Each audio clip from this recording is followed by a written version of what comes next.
The Unity 3D engine. So that's the official name, Unity 3D. Everybody says Unity, but yeah, that's the name. It's particularly popular with indie developers, and of course, it's also as well very good for developing on mobile devices. And also the engine has a particularly high market share on the ladder. But wait a minute. Wasn't there something about the licenses? Yes.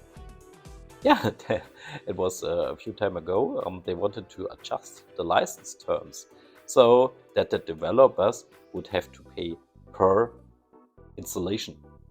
And that's also goes as well, apparently, even for retroactively for titles that had been already been released. So imagine that you come from a system where you pay nothing except you make a really big revenue or something, you can live from that, and you have on the one side companies, they live from the engine, as well as Weltfan, of course. We also are specialized in game engine development, among others development things, but that's really a focus on that. But as a company, we live on that, which is okay. But it's okay, pay fees and something like that. But imagine that you come from this world when everything is particularly free. You're like an indie developer, you're a solo developer, you're a small studio, and then they say you have to pay for everything you have released before.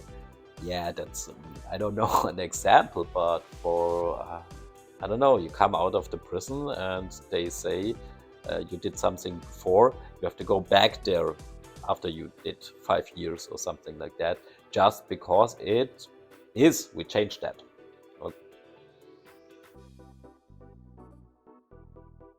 Okay, and yeah, as you can imagine, there was a justified caused shitstorm from the developer community. Yeah, to put it small in small ways. And overall was then quickly announced, which also the conditions were eased. It was no longer able for them to calm the waters, and because that's I don't know to say it more about that, but there were also changes, of course, with Unity or in the company, and the previous CEO is most popular example. They left the company, and since then, let's put it in this way, trust has been shaken a little.